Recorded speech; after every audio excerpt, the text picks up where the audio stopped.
I think it'll be interesting, the combination of the National Guard, ICE, and Trump moving, those various federal forces throughout the country. It's a question of, what bad thing can happen when that's happening on such a broad scale, and then how is that going to set off, potentially another George Floyd type situation, or the situation with Jacob Blake and Kenosha. So it really just takes one spark to then devolve things into chaos. Hey guys, Tate Brown here, holding it down for Tim Pool. Today's interview, we got Richie McGinniss. He is an expert on all things leftist violence, so we had to bring him in to discuss Antifa, the situation in Portland, how Antifa is operating, where their money's coming from, how the feds could better crack down on them. It's a great interview. Please enjoy. So you want to give people a quick introduction, who you are, what you do?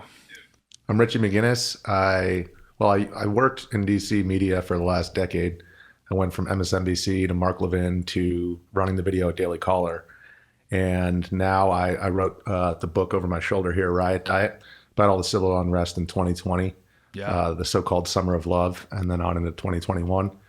And now I run the publishing company I started for that book because every publisher was telling me Trump wasn't going to make it through the primary. That's called Pigeon Press. And I work at a couple different websites. Got about 4 jobs right now. Dude, that's based. I love it. Dude, well, unfortunately, leftists very well. I was opened up the show with the story out of DC. This church was targeted specifically because of Supreme Court justices that were scheduled to attend a mass on Sunday. And he had like 200 explosive devices on him. Obviously, it was foiled, thankfully. But the environment in the country is getting scary. It really feels like there's a large proportion of the country with nothing to lose that are ready to snap at any moment. Can you maybe dive a little deeper into the psychology behind these sorts of people? Because, obviously you're quite familiar with them. Yeah, I think it's basically, a similar mirror image of what we saw in 2020, in that obviously that was during a campaign season, so it's a little bit different. And the pandemic, I think, is obviously a major additional question mark, which, obviously generated everybody's anger, and when they finally got in the streets, they had all this pent up frustration. But the parallels that I see are, number one, the galvanizing factor out there isn't like one specific ideology. It's never Trumpism. It's we all hate Trump and all of his stormtroopers. And so what you see in Portland or in various cities around the country, obviously Chicago right now, is the same thing we saw in front of the Portland courthouse in 2020, which is Trump's not going to bring his stormtroopers in here. We're not going to cooperate with the DHS, who are trying to protect this federal building. And that's what galvanizes everybody to come to the streets. Now, what I'll say is different this time around is, number one, the fact that we've been there before. So on both sides of the equation, both the reporters, the people, the media who's showing people what's going on there, as well as the people out on the streets, are much more well-versed of where the cameras are and who's filming, and specifically how the media landscapes function right now. And so they're always looking for adversarial media. I think we would dress like them and, kind of slide under the radar for most of that summer. And that's not the case anymore. So you see a lot more open confrontations between media and the people out on the streets, specifically the ones who are the biggest agitators. So this attack, he had this notebook on him, I think, like basically his manifesto, and he specifically cited ICE. And then we're seeing in Portland, ICE is on the receiving end of all the vitriol. And then obviously this is nested within the never Trumpism. What specifically do you think it is about ICE that really sets these people off? Well, immigration has been an issue that has been barely touched by either party for 40 years. Yeah. And so really it's a powder keg that's built up over decades because, if you look at Barack Obama, one famous man on the street we did when we were at the Caller was we would read Barack Obama's immigration quotes and say, what would you think of, that the president said this? They say Trump this, Trump that. We reveal to them, it was Barack Obama. So these open border policies have been pursued for, across Republican and Democratic administrations for 40 years. And this election, 2024, immigration was probably the highest on the list that it's ever been in American history. And I was at the border in March of 2021, sounding the alarm because every single migrant who came over the border illegally into the United States, I interviewed them as they took their first steps into the country and prepared to surrender themselves to Border Patrol on purpose because they said explicitly, every single one, hundreds, we came because Joe Biden is president now and we know we can come in and we know we're going to get, to go a flight to go see our families. And so the fact of the matter is this toothpaste has come out of the tube, and the question now is, how do we fix that? Well, obviously the left isn't willing to give an inch on this. I mean, you see that with the healthcare bill right now. And so the galvanizing factor now isn't necessarily, there's different manifestations of how Trump actually impacts these various cities. So it's not the DHS troops in front of the federal courthouse. It's ICE, and it's a far more national issue because obviously ICE is operating in all these different cities, and you have the sanctuary policies. So in that respect, I think it's actually a much broader and potentially more dangerous issue than it was in 2020 when, you only had these hotbeds of Seattle or Portland or DC or New York where the civil unrest was popping off. Obviously, Kenosha being another good example. Yeah. National Guard was there, but they didn't end up actually doing anything to keep the businesses from burning. And obviously, from what happened with the shooting to take place, it was a complete power vacuum. Mm-hmm. So I think it'll be interesting, the combination of the National Guard, ICE, and Trump moving, those various federal forces throughout the country. It's a question of, what bad thing can happen when that's happening on such a broad scale, and then how is that going to set off, potentially another George Floyd type situation, or the situation with Jacob Blake and Kenosha. So it really just takes one spark to then devolve things into chaos. Yeah. Well, the Portland situation is specifically interesting to me because that's where you seem to see the most pressure put on ICE, where you have like the most extended protests, like they go all night, these sorts of things. And Portland is like the whitest city in America. And so part of me wonders if the psychology, like kind of underlying this, is really self-hatred. They hate being white. They hate America. And ICE is really the last thing standing between them and just demographically replacing themselves, because ICE is seeking to slow that down and potentially reverse it. And so for me, I think the reason Portland specifically is where you're seeing the most vitriol is just because of these self-hating white people. It's funny you say that, because I've dedicated a number of pages to that in my book, where in the Portland chapter, because Portland, it's number one, it's below 5% black, and even today. And historically, all the way through the 1970s, there were laws that prohibited blacks from attaining property within Portland city limits. Yeah. And so actually it was a stronghold, pre-World War II, pre-World War I, it was a stronghold for the KKK. And there were a number of anti-Chinese riots that took place where, fires were set and burned down Chinatown in Portland. So this is something that I definitely touched on, because when you're out there, it's like predominantly white. So it was even stranger in 2020 when it was a Black Lives Matter demonstration. And you had Philip, I forget his last name. He's a tall black dude who was a conservative activist at the time. And he's standing in front of the fence saying, "Don't smash into this fence. The cops are just going to come out. It's going to make the cause worse. So you're going to make us look bad." And they're all yelling at him, a bunch of white people telling him to get out of the way and let them, basically agitate the police. Mm-hmm. So Portland is definitely has done a 180 as far as their perspective on race relations and their responsibility to go out there and, I guess, creating chaos somehow in their minds solves this situation. I mean, whether it's ICE or DHS or Portland PD, my opinion was always the fact that, the more that you beat up on conservative commentators who might be out there, the more that you agitate police, that the worse that makes your cause look. The best thing you can do is go out there and actually be peaceful. Mm-hmm. So what do you think Antifa's goals are at this point? Because obviously they can see the hammer coming down, right? This is the first time, at least since Antifa's really emerged in the 21st century, and in large part that it seems like the feds are really just intent on destroying them. What do you think their strategy is now? What do you think their goals are? Well, the way that Antifa is built is actually, for lack of a better comparison, I studied Arabic and lived in the Middle East, and I've studied the Muslim Brotherhood extensively. And ultimately, it's a decentralized group of cells who operate independently of any kind of central hierarchy. And the fact of the matter is, when you're out on the streets, it's very rare that you'll see an Antifa flag, you'll see a patch. But if you go up to somebody and say, "Hey, yo, are you Antifa?" It's a lot different than if you go up to a Proud Boy and say, "Hey, are you a Proud Boy?" There literally says Proud Boy on their shirt. Yeah. So it's intentionally anonymous. A lot of the conversations about strategies and whatnot take place through encrypted apps. In 2020, I was in a lot of those, infiltrated a lot of those groups, and that's where they're really, planning the most extreme measures, like building Molotov cocktails and they'll do it also through meet and greets, at their safe houses, which they have throughout the city. And so they do operate similar to the way that a terrorist cell would operate. With that being said, it's almost impossible to say all these people are Antifa, because ultimately there's a number of groups of people out there. They're like the first timers who come out there who want to test it out. Usually most of them will leave when the violence starts to happen. Then there's like the hardcore young people who are new to the game, but they can be very dangerous because they have a lot of energy. They're kind of ignorant to how these things can devolve into chaos and get really dangerous. And then there are like the salty locals who have been out there since 2020, and they come out and you see the same people every night.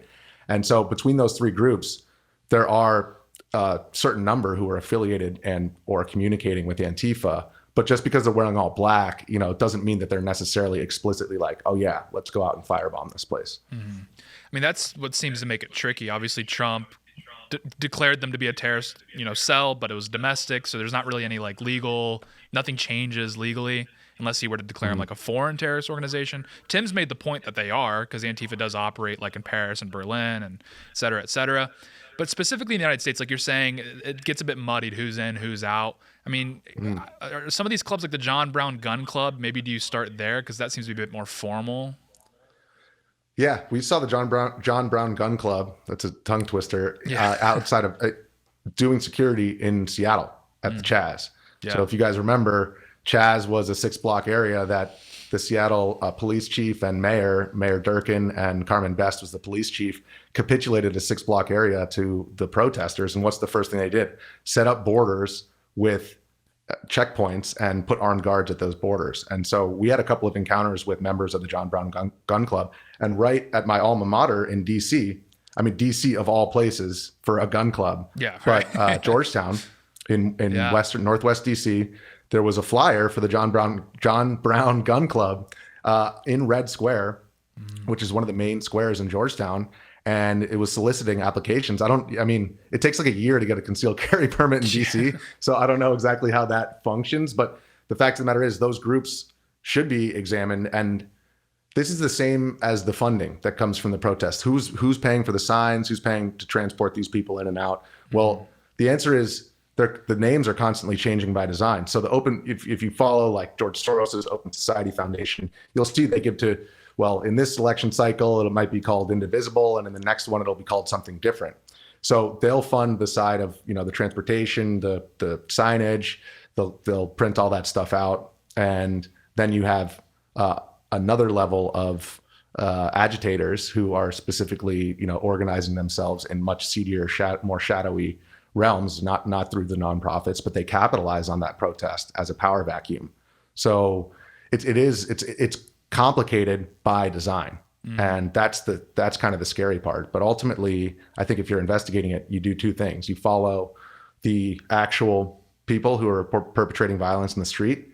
And, if you arrest them, you investigate them, you find who they were communicating with. And then on the other side, you follow the money, because the money is where these protests are actually being sprung up, all the social media arms. And, that takes a lot of resources and people to get these protests to actually take place, whether it's the No Kings, whether it's the anti-Tesla stuff. And all of this stuff is funded by groups like Indivisible. And it's like a web of various nonprofits. And that's the same way that they do it in the Middle East, by the way. Dude, it's that. And you see like in Portland, I keep going back to Portland. That's just where a lot of the content is right now, where the Portland police just kind of stand down. I think that'd be the most gratuitous explanation of what's going on. The Portland police were certainly less confrontational than definitely in 2020. And from what I can gather, definitely right now than any of the federal troops who come in. So at the time it was DHS surrounding the federal courthouse. And, Portland, also the Portland PD, also it's kind of like darned if you do, darned if you don't, because the policies that are surrounding them as a local police department are very, very strict. And, the last thing that they want is another BLM situation where somebody gets violent and then, they get hurt and everything gets worse. So in a lot of ways, they're handcuffed with what kind of non-lethals they can use. And you've seen around the ICE facility, that's definitely not the case. Mm-hmm. I mean, what does this say about the United States, the environment we're in? I mean, obviously here at Timcast, Civil War predictions are quite rife. Like it's kind of how it goes. Yeah. I mean, yeah, I don't know if I'm there. I'm closer to that position than I've ever been because I'm seeing a vast chunk of the country that's just egging on political violence. They love seeing what happened to Charlie Kirk. I mean, they would give this like half-hearted condemnation, but ultimately they're like, well, he's still a fascist at the end of the day. And I'm like, how do I share a country with these people ultimately? I mean, I can't live like this. Yeah, it's crazy because I was bumping between, the Proud Boys during all the Stop the Steal stuff and then the counter protesters who were in DC.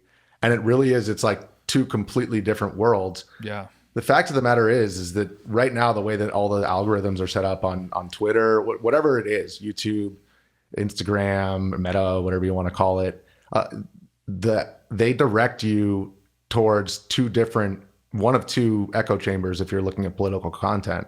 And when it comes to these kinds of protests and stuff, and this has been the case in 2020 as well as now, if you say Antifa terrorist does X, you're going to get more retweets than if you say a guy wearing all black did this, because you don't know what his background is.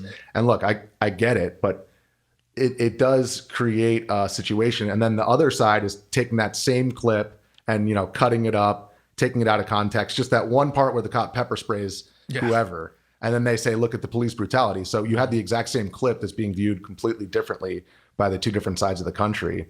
And unfortunately, with social media, people aren't willing to like kind of look and get the bigger picture. If you look at Jacob Blake, the shooting that kicked off, the police involved shooting that kicked off all of the riots in Kenosha, he was armed with a knife. And the video that went across social media caused the NBA to cancel games. You had the entire media saying that he was shot in front of his kids. Kamala Harris said that. Joe Biden said that. And the fact of the matter is, the kids that he was shot in front of were his kids. And the baby mama there was a warrant out for his arrest for domestic abuse of her. And she had called the police saying, I'm worried for my safety. He's back. And so they came out because he had a warrant for his arrest. And those kids, were the kids also of the woman that he had battered. Yeah. So he was the video shows him get tased as he's trying to get into the car. And it didn't show the fact that he was armed with a knife. And then he was also tased previously to that. And the police had done everything they could to non-lethally subdue him. And he was effectively potentially entering that vehicle to, kidnap the kids. So that context is important. And that's not what we're getting still to this day. And that's why I appreciate, Timcast and going on there, because you can talk about these things at greater length than just whatever's on your Twitter timeline. Yeah. I mean, yeah, I agree. Like the echo chambers is a problem. I mean, part of it though is I think it's just exploiting very real divisions that are kind of irreconcilable to a large degree. Cause I'm like, I mean, I do agree. Yeah. The echo chambers thing is an issue, but when I see people that believe that having a position on abortion like Charlie Kirk's warrants death, I mean, I don't know if that's created by social media or if that's a division that already exists that's just exploited by social media. Yeah. Well, I don't think it's necessarily, it's created by social media in, I think, a couple of different ways. Number one, like the content that people are actually viewing. But number two, the fact that social media makes you so hyper aware of all the things that you don't have. And I think if you're constantly jumping into the lives, by the way, behind filters and behind, setup shoots, even people who rent, Porsches to make themselves look richer, the image that you're seeing on social media is telling you, oh, the grass is greener over there. And that didn't exist in the past. So I think young people entering the job market, I graduated high school in 2008. And so, it's a similar feeling, but it's supercharged by the fact that we were using, AOL Instant Messenger back then, and like Blackberries. So it's to a certain extent, there's a spiritual sickness that pervades across all of these dissident and extremist groups. And it causes them to branch out into their tribe, their digital media tribe. And that's their community now. So if you have all our local newspapers are dried up, people aren't going to church. They don't have that aspect of community. Less people are like doing sports and living in small towns. And so, whereas we growing up went outside to, play with our buddies and ride on bikes for a couple hours, like now they're sitting and playing video games, shooting people. I played Halo, but it was, it wasn't everything that we did. It just was, and you weren't integrated with 6 different devices at the same time. So I don't know where it goes from here, because honestly, it only seems to be getting worse. And Trump still has 2.5 more years. So and even 2.5 more years. You can stop these things. 3 years and a couple months. Sorry. Right. Yeah. I was checking my math. Yeah. Well, it's like even at the institutional level, like, okay, yeah, there's things we can mitigate as far as like Antifa and these sorts of things. But the issue you're addressing is really important, which is, I mean, the big incidents have been carried out by like atomized young people. And because they're just tapped into this online world, that they get that socialization bug out there. It kind of gives them this false sense of socialization, and maybe that can like mask the spiritual rot for like a proportion of time, and then they get radicalized on these online groups. That's one thing, like with the discords and everything. But then also like just the way the economy is, and the way the pathways to matriculation for young adults is just completely broken down. So they just really feel like they have nothing to lose, and that's a really petrifying thing. You have people with radical political ideology. That's one thing. We're used to that. Like, people with radical political ideology have been around for a long time, and they just kind of mind their own businesses. When they have nothing to lose, that's when it gets very worrying. That's when they snap, so to speak.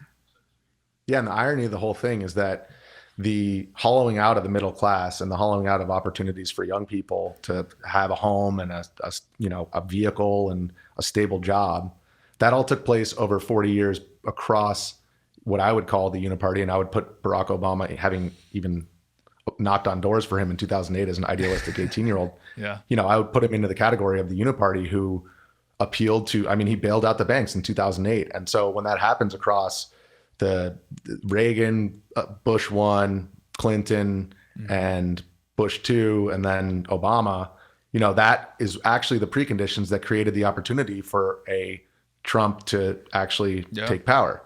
So it's something ironic when they're saying, oh, everybody who voted for him is a Nazi and a fascist. Whereas if you look at it through a different lens, like I started working for Mark Levin in 2015, and I saw the Tea Party and then how that kind of played into a lot of the grassroots approaches that Trump took to his platform. And something as simple as build a wall.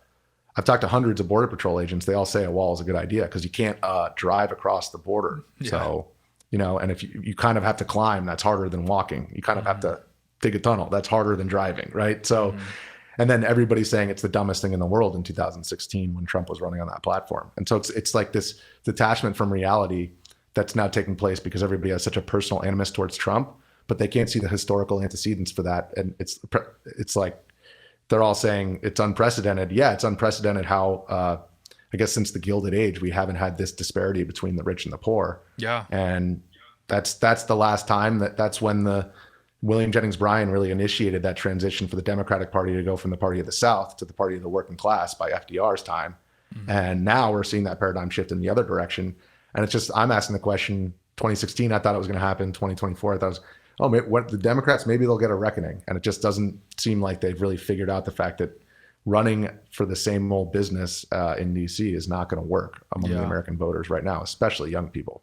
Well, and it seems like Democrats now are beholden to that same activism class that drives the same sort of ideological impulses that drive Antifa. So it's like, that's why a lot of people are saying at this point Antifa could be viewed as sort of the paramilitary arm of the Democrat Party. Yeah. There was that famous Jerry Nadler quote, "Oh, Antifa's a myth." Yeah. That was in the summer of 2020. And but they're still maintaining that is the case, that it's not really, and it's so ridiculous because obviously now there are countless acts of violence that took place. Obviously there's was it Derek Reinhold in 2020? There's basically a member of the Patriot Pair just shot dead in the street by somebody who actively said that they were Antifa. I mean, literally publicly said that, and then got into a shootout with police and died.